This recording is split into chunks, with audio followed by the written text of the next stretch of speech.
What's happening, guys? Acrinator here, and welcome to another episode of World of Warcraft Dungeon Overview.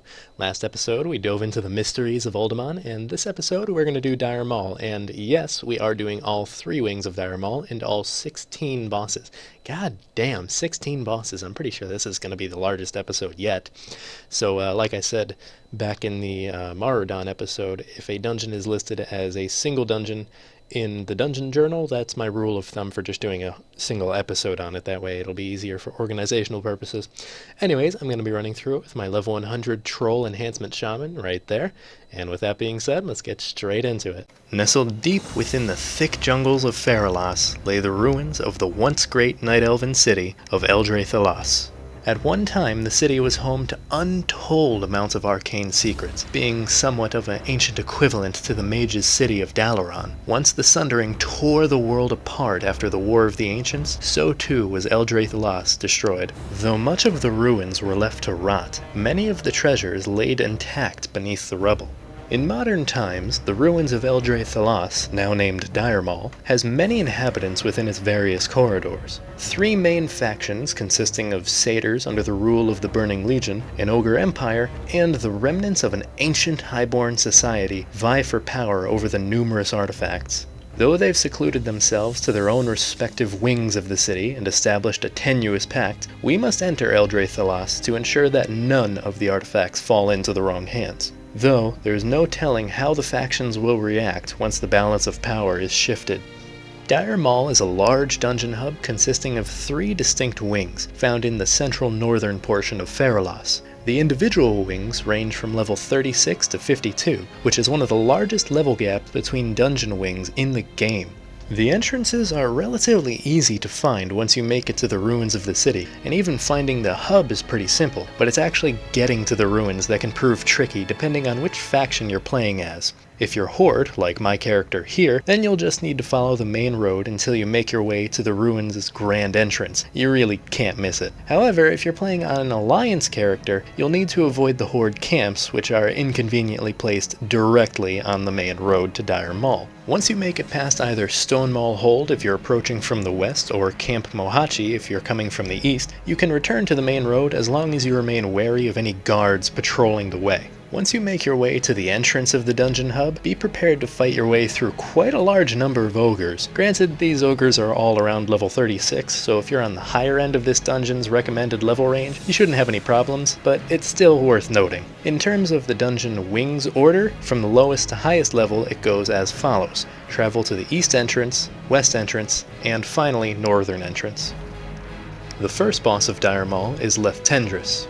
Eldre'Thalas is a blood elf who is attracted to Dire Maul's east wing due to the massive amounts of fel energy radiating from it. She has since gotten her hands on an artifact that's used to store magical energies, allowing Eldre'Thalas to sate her uncontrollable lust for power and destroy her enemies at the same time. It's not stated whether Eldre'Thalas is working together with the satyrs, or if she's working in Warpwood Quarter on her own accord. There's certainly evidence that could point in either direction. She does wander around with a small imp companion, and the satyrs don't seem to be bothering her on her little loft, though that could just as easily be out of fear of what she might do to them if they were to bother their little uninvited guest.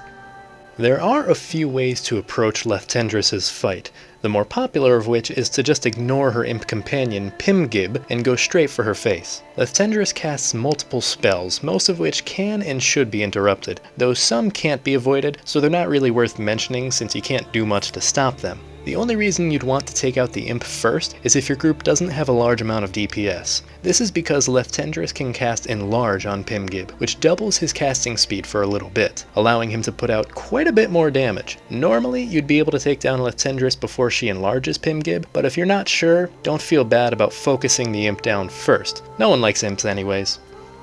The second boss of Dire Maul is Hydrospawn. Hydrospawn is one of the most powerful elementals that still inhabits Dire Maul. Throughout the years, Zevrim Thornhoof slowly began to bend this water elemental to his will. At first, Hydrospawn managed to resist Thornhoof's onslaught, but as time passed, it eventually fell to the corruption of the satyrs. For the most part, Hydrospawn is a tank and spank fight, However, he does have an ability called Riptide, which knocks all players back 10 yards and disarms them for a few seconds. Because of this, it probably wouldn't be a bad idea to clear out some of the trash mobs around the boss before starting the encounter. Otherwise, you'll be more likely to pull unnecessary aggro in the middle of the fight.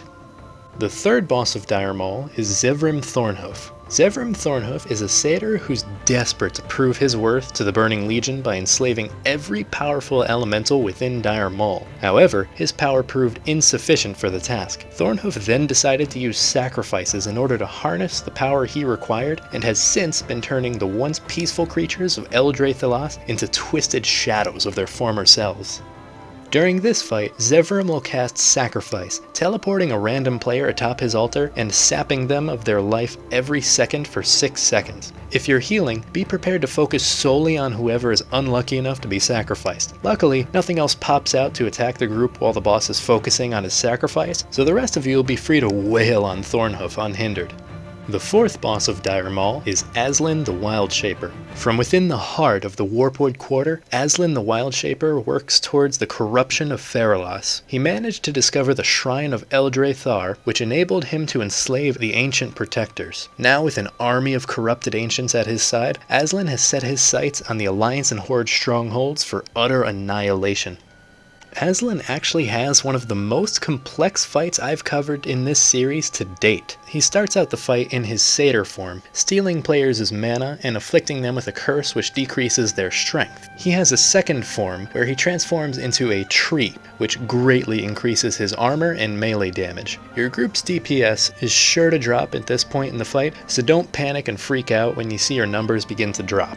The third and final form Aslan has is when he switches into his dire wolf form. Other than placing a lot of DOTs on his target during this phase, there's nothing really special about it, and you can just smash his face in as fast as possible. It's also important to note that when the boss reaches 50% health, he'll summon imps that reset threat levels when they successfully melee attack a player. Obviously, this isn't going to be so bad if they're killed right away or if they attack the DPS, but if these little bastards manage to hit the tank even once, the fight to regain aggro is going to be hilarious to say the least.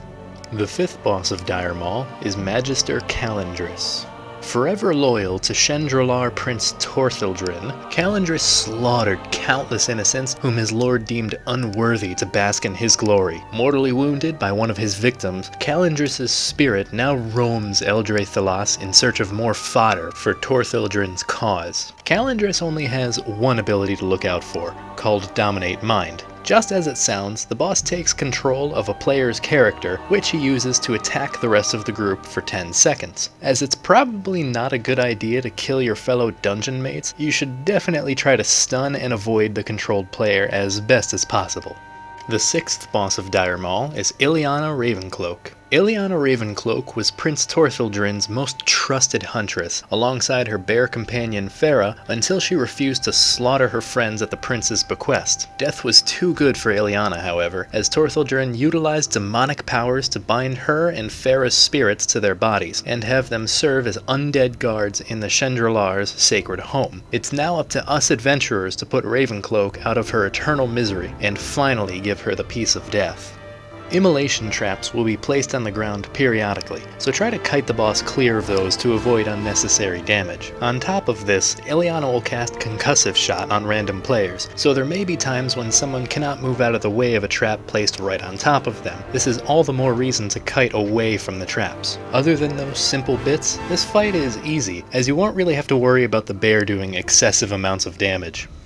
The seventh boss of Dire Maul is Tendra Swartwood. Tendra Swartwood is one of the few remaining ancient protectors of Eldre'Thalas that wasn't destroyed along with the rest of the city during the Sundering. Though his resolve managed to last him through the breaking of the ancient land of Kalimdor, not even this hardy protector could stand strong against the demonic influences of Torthildryn's experiments for 10,000 years. 4 Ironbark protectors will be summoned in waves throughout this fight, which should be taken care of as soon as possible, otherwise they will most definitely overwhelm your group. Warpwood himself casts Entangle, which teleports a player directly in front of him and roots them for 10 seconds. The Ironbark protectors can also cast Entangling Roots, making for one hell of a fight if you decide to ignore my previous advice and let them live. The eighth boss of Dire Maul is Imol Thar.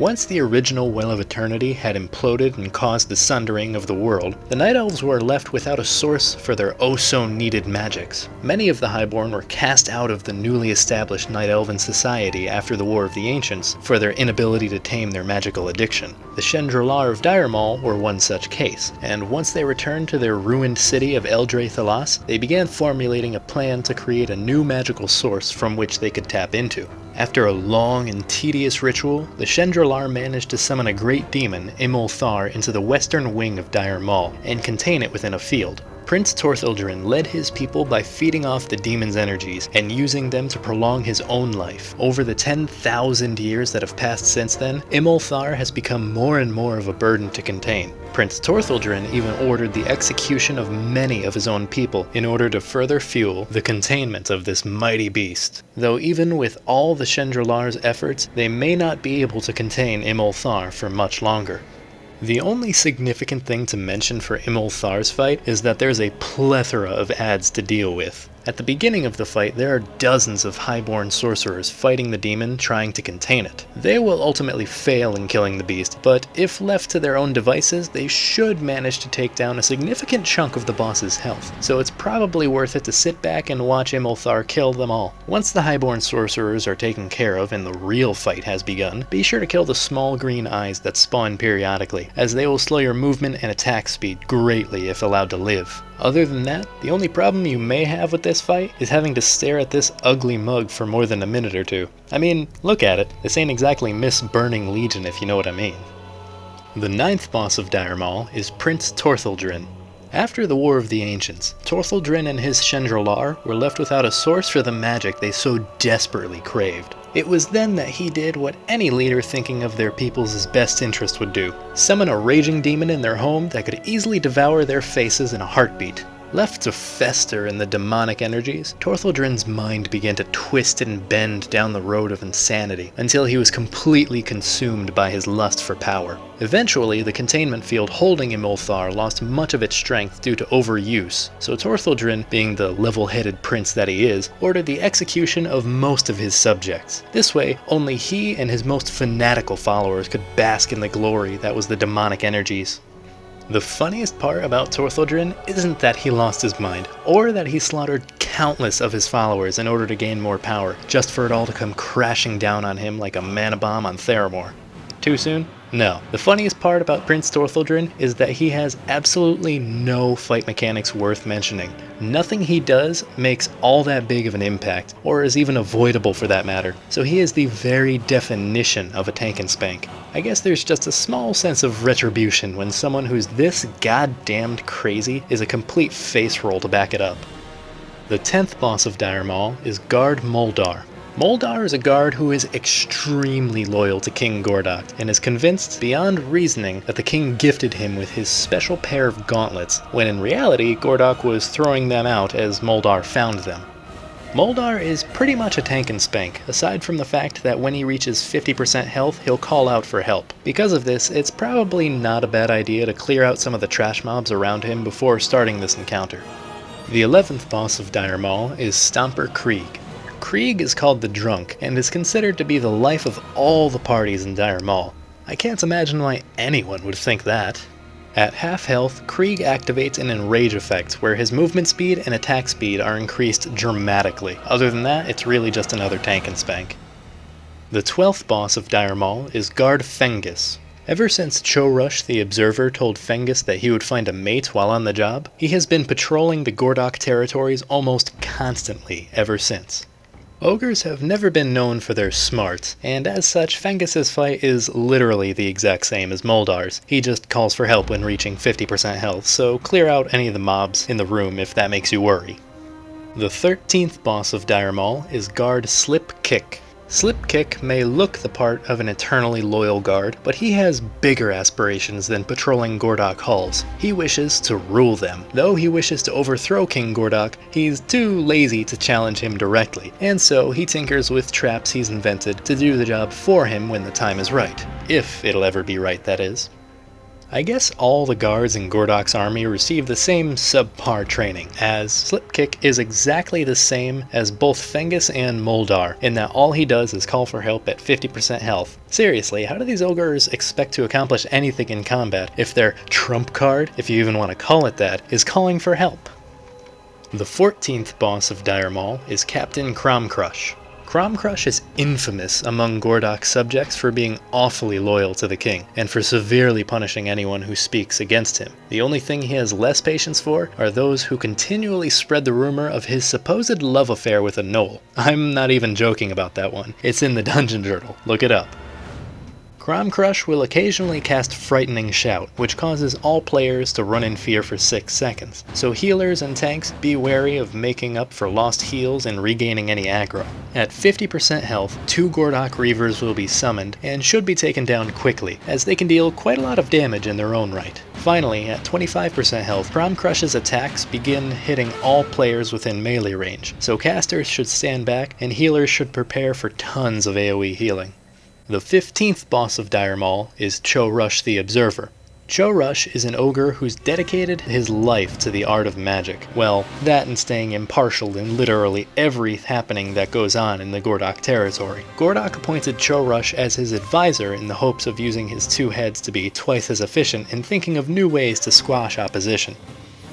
There's a few important things to note about Cho Rush, the first of which is that he's located directly next to the last boss, King Gordok. This makes for one hell of a boss fight if you don't know what you're doing, so pay careful attention as to not make any unnecessary moves. Technically, you don't even have to fight Cho Rush, as when you defeat Gordok, he sits down and claims you to be the new king of Dire Maul. Though it's still useful to know what abilities he has in order to better avoid them, or to use the info to kill him before Gordok for the bonus experience he provides. Cho Rush will randomly be either a mage, shaman, or priest, which is chosen when your group enters the dungeon. The mage and shaman specs aren't anything special, but the priest one can completely destroy your dungeon run if you're not prepared. If in his priest spec, Cho Rush can cast Psychic Scream, which sends all players within 8 yards running for fear for 4 seconds. There are tons of trash mobs located all around the final boss room, so you'll seriously want to consider clearing them all if Cho Rush is running his priest spec.